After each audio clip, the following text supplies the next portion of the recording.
हम पढ़ेंगे आधुनिक भारत का इतिहास। अब चूंकि बिहार का पेपर बहुत नज़दीक है, 24-25 को है, आज 6 तारीख हो ही गई, तो हम कोशिश करेंगे कि जो आधुनिक भारत का क्वेश्चन है घटना चक्र का पर्टिकुलर, जिसमें हम भारतीय राष्ट्रीय आंदोलन और साथ ही बिहार स्पेशल के जो क्वेश्चन है उसको हम लगभग, इसमें 400 प्लस क्वेश्चन है, जिसमें हम 100 क्वेश्चन या फिर 50-50 क्वेश्चन का देखेंगे। जितने लंबे 10 मिनट से लंबी वीडियो ना होने पाए, क्योंकि पता है सब बोर होने लगते हैं, तो 10 मिनट के लेंथ में जो भी क्वेश्चन आ जाएंगे उतने तक का हम सेगमेंट रखेंगे, उतने क्वेश्चन का एक वीडियो में रहेगा। ठीक, तो इसमें जो इम्पोर्टेंट क्वेश्चन उसकी बात हम करते हैं।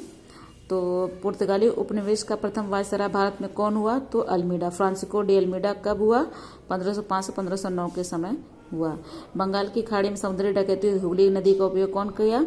तो पुर्तगाली ही किए। फिर निम्नलिखित अंग्रेजों में से किसे जहांगीर खान ने खान की उपाधि दी? तो हॉकिंस को दिया। हॉकिंस अंग्रेजी क्या ईस्ट इंडिया कंपनी का एक कर्मचारी तथा व्यापारी था। वह बादशाह जहांगीर के नाम इंग्लैंड के राजा जेम्स प्रथम का पत्र लेकर 1608 में सूरत पहुंचा और अप्रैल 1608 में वह आगरा में मुगल सम्राट जहांगीर से भेंट किया। जहांगीर ने हॉकिंस को 400 का मनसब तथा फिरंगी खां अथवा इंग्लिश खान की उपाधि दी। तो जहांगीर ने खान की उपाधि किसको दिया? हॉकिंस को दिया। ठीक, और 1608 में ये सब लेके पहुंचा था भरमाने के लिए, इनको लूटना था कुल मिला के अल्टीमेटली, और वो आगे साबित भी हुआ सच। भारत में 1612 ईस्वी में अंग्रेजों ने अपनी पहली फैक्ट्री कहाँ स्थापित की? तो सूरत में स्थापित की। अंग्रेजों ने अपनी पहली फैक्ट्री कहाँ स्थापित की? 1612 में सूरत में। ये देखिए पीसीएस में क्वेश्चन पूछा हुआ है। कैप्टन विलियम हॉकिंस सूरत से मुगल दरबार 1608 में पहुंचा, किंतु सूरत में फैक्ट्री की स्थापना की अनुमति पाने में सफल नहीं हो सका। फिर 1611 में पुर्तगालियों के विरोध के बावजूद कैप्टन मिडल्टन सूरत के समीप स्वाली पहुंचा और मुगल गवर्नर से वहां व्यापार करने की अनुमति पाने में सफल हो गया। कैप्टन बेस्ट द्वारा सूरत के बंदरगाह की विजय ने पुर्तगाली अनुमति पाने में क्या है कि सूरत के समीप स्वाली पहुंचा और मुगल गवर्नर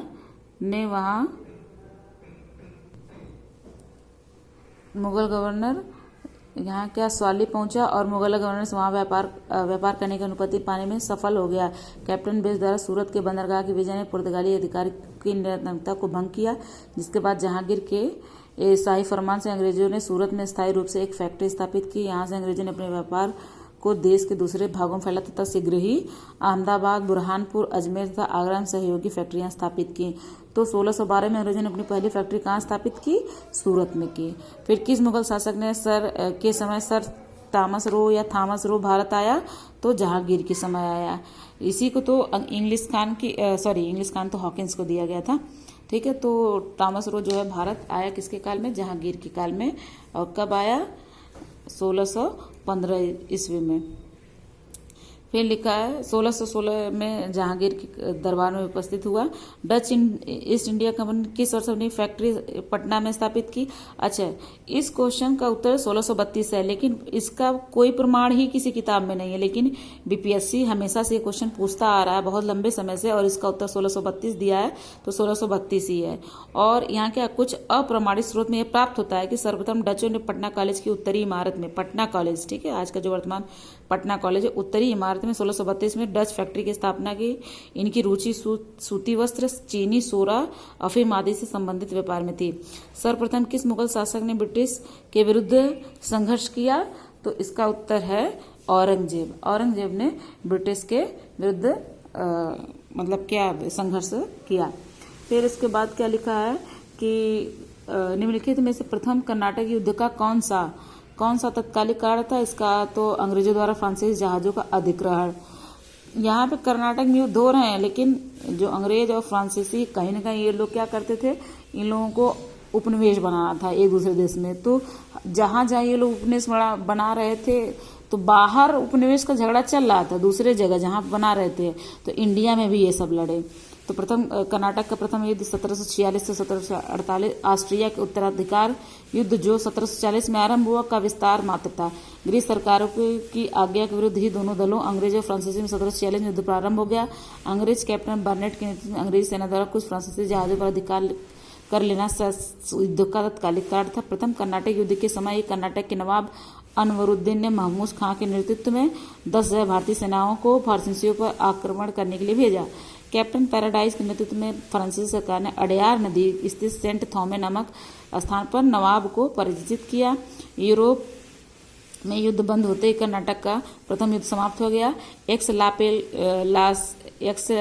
ला सापेल की संधि 1748 ऑस्ट्रिया को उत्तराधिकार का युद्ध समाप्त हुआ तथा मद्रास अंग्रेजों को पुनः प्राप्त हो गया। कर्नाटक प्रथम युद्ध सेंट थॉमे के युद्ध के लिए स्मरणीय है। इससे कई क्वेश्चन पूछे गए हैं कि मतलब ला सापेल की संधि कब हुई, 1748 में। ला सापेल की संधि जो है किस कर्नाटक कौन से युद्ध का, तो प्रथम युद्ध का परिणाम था। फिर इसके बाद इसका प्रथम युद्ध का टाइम 1746 से 1740। और ये ऐसा बिल्कुल नहीं कि बीपीएससी का बहुत फेमस क्वेश्चन है, नहीं, ये सारे पीसीएस, चाहे वो मध्य प्रदेश पीसीएस हो, चाहे वो उत्तर प्रदेश पीसीएस हो, चाहे राजस्थान पीसीएस, सबका ये फेवरेट क्वेश्चन चलता है कर्नाटक का युद्ध। फिर 1760 का प्रसिद्ध वांडीवास का युद्ध अंग्रेजों द्वारा किसके खिलाफ लड़ा गया, तो फ्रांसीसी के द्वारा लड़ा गया। अंग्रेजों फ्रांसीसियों के मध्य लड़ा गया। फिर उसके बाद क्या है कि कब टीपू सुल्तान और ब्रिटिश इंडिया कंपनी के बीच मंगलुरु की संधि पर हस्ताक्षर हुआ, तो 1784 जब ब्रिटिश इंडिया एक्ट आता है उसी दौरान ही मंगलुरु की संधि होती है। किसके बीच, टीपू सुल्तान और ब्रिटिश ईस्ट इंडिया कंपनी के बीच। फिर लिखा है कि और ये जो है इस संधि के बाद द्वितीय मैसूर युद्ध का अंत हुआ। द्वितीय मैसूर युद्ध का अंत 1784 किस संधि के बाद हुआ, ये जो संधि थी कौन, मंगलुरु की संधि। फिर इसके बाद क्वेश्चन कि किस अंग्रेज अधिकारी ने पुर्तगालियों को स्वाली के स्थान पर हराया था, तो थॉमस बेस्ट को हराया था। किस अंग्रेज अधिकारी को पुर्तगालियों ने स्वाली के हराया था, तो थॉमस बेस्ट। थॉमस बेस्ट कौन, अंग्रेजी अधिकारी। ठीक, अंग्रेज अधिकारियों ने पुर्तगालियों को स्वाली स्थान पर हटाया था। तो पुर्तगाली ये जगह है, अंग्रेज का नाम है थॉमस बेस्ट, पुर्तगाली हराए थे। 16 पुर्तगालियों के विरोध के बावजूद कैप्टन मिडल्टन ने सूरत के समय स्वाली पहुंचा और मुगल गवर्नर से व्यापार करने की अनुमति लेने में सफल हो गया। कैप्टन बेस्ट द्वारा सूरत के बंदरगाह की विजय ने पुर्तगाली एकाधिकार की निरंतरता को भंग किया तथा सूरत में स्थायी रूप से एक फैक्ट्री स्थापित की। यहाँ से अंग्रेजों ने अपने व्यापार को देश के दूसरे भागों में फैलाया। अहमदाबाद, बुरहानपुर, अजमेर, ये सब उस क्षेत्रीय पहचान कर जहाँ यूरोप वासियों को सर्वोत्तम सोरा अफीम प्राप्त होता, तो इसका बिहार उत्तर है। फिर उसके बाद अंग्रेजी शासन काल में अंग्रेज का कौन सा क्षेत्र अफीम उत्पादन, फिर बिहार उसका उत्तर। इलाहाबाद की संधि के बाद रॉबर्ट क्लाइव ने मुर्शिदाबाद का उपदीवान किसे बनाया, तो मोहम्मद रजा खान। अब इलाहाबाद की संधि कब होती है, ये क्वेश्चन का पूछा हुआ डायरेक्ट मैचिंग में कहीं जगह आ जाता है। तो यहाँ पे ऐसा नहीं कि हम जिस क्वेश्चन को सॉल्व कर रहे हैं बस उसी का उत्तर सीखेंगे, नहीं, हम ऑप्शन पे भी बात करेंगे, हम एक्सप्लेनेशन से भी कई सारे क्वेश्चन सीखेंगे। तो इलाहाबाद की दूसरी संधि जो है, इलाहाबाद की दूसरी अगस्त 1765 के अनुसार भगोड़े सम्राट शाह आलम को अंग्रेजी संरक्षण में ले लिया गया। उसे इलाहाबाद में रखा गया। शाह आलम द्वितीय ने अपने 12 अगस्त के फरमान द्वारा कंपनी को बंगाल, बिहार तथा उड़ीसा की दीवानी स्थायी रूप से दे दी। शाह आलम द्वितीय ने दिया, जिसके बदले उसको क्या मिला, कंपनी सम्राट को 26 लाख रुपया देगी तथा निजामत के व्यय के लिए 53 लाख रुपया देगी। इस समय कंपनी सीधे कर संग्रह करने का भार न तो लेना चाहती थी, न ही उसके पास ऐसी क्षमता थी। कंपनी ने दीवानी कार्य के लिए 2 उपदीवान मुर्शिदाबाद, बंगाल के लिए मोहम्मद रजा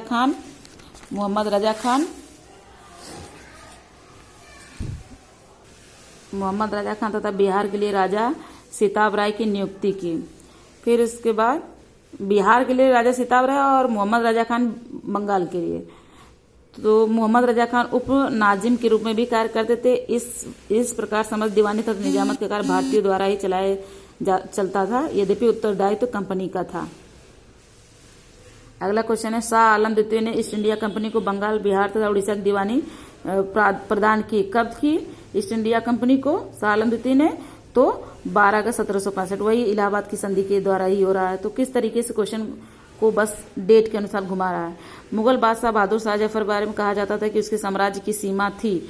अब यहाँ पे ये डैश का मतलब क्या है, डैश का मतलब है कि सही उत्तर नहीं है और बिहार लोक सेवा आयोग ने इसको गलत कर दिया। तो इसे बहादुर शाह जफर के बारे में नहीं कहा गया ये लाइन कहा गया मुगल शासक शाह आलम द्वितीय के बारे में, क्योंकि उसने बंगाल, बिहार, उड़ीसा की दीवानी दे दी अंग्रेजों को, इसलिए उनके में ये कहा गया, फारसी में कहावत बोल दी गई, सल्तनत शाह आलम अज दिल्ली तापालम। अज दिल्ली तापालम का मतलब क्या है कि शाह आलम के काल में मुगल साम्राज्य सिकुड़ते समेटते दिल्ली के लाल किले से पालम गांव तक रह गया था, क्योंकि उसने बंगाल, बिहार, उड़ीसा अंग्रेजों को दे दिया था, इस वजह से।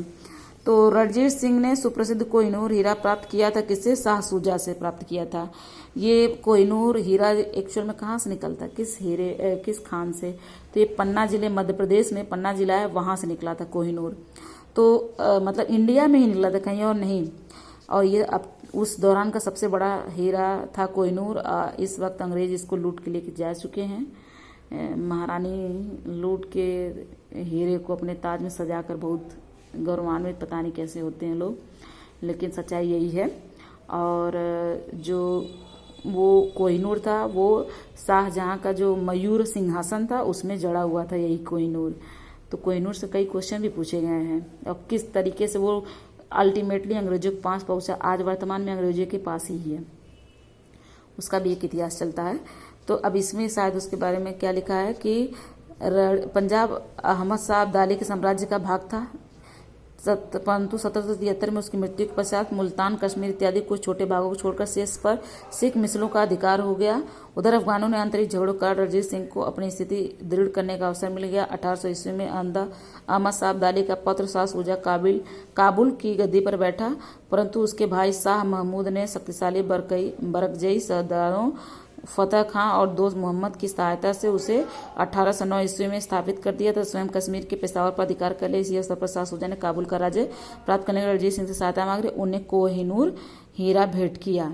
तो किसने रणजीत सिंह को कोहिनूर हीरा दिया? शाह शुजा ने दिया।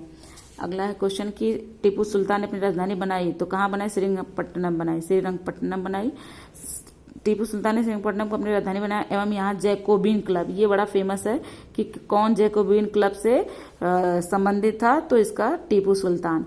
तो टीपू सुल्तान की स्थापना जैकोबिन क्लब की स्थापना की और उसका सदस्य बना। साथ ही उसने अपनी राजधानी में फ्रांस और मैसूर के मैत्री का प्रतीक वृक्ष रोपा।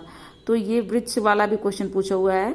टीपू सुल्तान ने अपने समकालीन विदेशी राज्यों से मैत्री संबंध बनाने तथा अंग्रेजों के विरुद्ध अपनी सहायता प्राप्त करने के लिए अरब, कुस्तुनतुनिया, आधुनिक इस्तांबुल जिसको आज कहा जा रहा है वही कुस्तुनतुनिया, काबुल और मॉरिशस में अपने दूत मंडल भेजे। मतलब कितनी ऊंची सोच थी इनकी, टीपू सुल्तान की, मतलब बाहर से सबसे, ताकि जब लड़ाई हो तो सबके साथ मिलके लड़ सकें। अंग्रेजों ने श्रीरंगपट्टनम की संधि किसके साथ की थी? तो टीपू सुल्तान के साथ की थी। अब ये कब ये संधि हो रही है श्रीरंगपट्टनम की संधि? तो तृतीय आंग्ल मैसूरी, आंग्ल मतलब अंग्रेज, तृतीय आंग्ल मैसूरी युद्ध 1790 से 92 का अवसान श्रीरंगपट्टनम की संधि मार्च 1792 द्वारा हुआ। तो श्रीरंगपट्टनम की संधि कब हो रही है? 1792 हो रही है। इस अंग्रेजी और किस युद्ध में? तृतीय आंग्ल मैसूरी युद्ध जो कि 1790 से 92। इस संधि में अंग्रेजों की ओर से कार्नवालिस था, मैसूर से टीपू सुल्तान शामिल थे। इसके अनुसार टीपू को अपने देश का लगभग 1/2 भाग अंग्रेजों तथा उनके साथियों को देना पड़ा। साथ ही युद्ध के हर्जाने के रूप में टीपू को 3 करोड़ रुपए अंग्रेजों को देना था। श्रीरंगपट्टनम की संधि में यह शामिल था कि जब तक वह टीपू 3 करोड़ रुपए नहीं देंगे तब तक उसके 2 पुत्र अंग्रेजों के कब्जे में रहेंगे। कार्नवालिस ने इसी संधि के बाद ये टिप्पणी की थी, हमने अपने शत्रु को प्रभावशाली ढंग से पंगु बना दिया है तथा साथियों को भी शक्तिशाली नहीं बनने दिया। फिर ठगों का उन्मूलन किसके नेतृत्व में हुआ था? तो इसका उत्तर है कैप्टन स्लीमैन। और ये क्वेश्चन पूछा गया 18 में। कैप्टन स्लीमैन के दौरान जो है ठगों का उन्मूलन हुआ। तो ठगों में हिंदू मुसलमान दोनों धर्मों के अनुयायी सम्मिलित थे, परंतु वास्तव में ये लोग काली, दुर्गा तथा भवानी की पूजा करते। प्राय अपने शिकार का सिर काट कर देवी के चरणों में बलि के रूप में चढ़ा। उन्हें विश्वास था कि उनका यह धंधा विधि के विधान है तथा उनके शरीर की मृत्यु उनके भाग्य में इस प्रकार लिखी होती है। सती प्रथा के प्रश्न पर तो कुछ मतभेद था, किंतु ठगी के विषय में सरकार का जनता ने समस्त वो किया। फिर लॉर्ड विलियम बेंटिंक ने कैप्टन स्लीमैन को ठगों के विरुद्ध कार्रवाई करने के लिए नियुक्त किया। उसने लगभग 1500 ठगों को बंदी बना लिया। अनेक ठगों को फांसी दी गई, शेष को आजीवन निर्वासित किया गया 1837 के पश्चात संगठित रूप से। अच्छा, इस क्वेश्चन में जो एक लाइन दी गई है क्या कि ठगों का उन्मूलन किसके किया? तो कैप्टन स्लीमैन। और इसके एक्सप्लेनेशन में कह रहे हैं क्या कि सती प्रथा के प्रश्न पर सभी लोग नहीं तैयार थे। उनको लगता था कि अंग्रेज हमारे में दाखिल माने हमारे धर्म पर अपना थोप रहे हैं, नहीं हमारा धर्म का हिस्सा है, हमें सती प्रथा चलने देना चाहिए। लोग इस मानसिकता के थे। लेकिन अंग्रेजों की बदौलत, विलियम बेंटिंक की बदौलत जो सती प्रथा रद्द की गई। मतलब सती प्रथा में कुछ लोग विरोध कर रहे थे, कुछ लोग समर्थन में थे। लेकिन जो ये ठगों वाला था इसमें पूरी जनता ने समर्थन किया, हाँ इसको हटाइए। ठीक। अच्छा, ये तो 20 क्वेश्चन में 15 मिनट लगभग हो रहा है, तो 20-20 क्वेश्चन का ही रखते हैं। ठीक, थैंक यू फॉर वॉचिंग, देखते रहिए।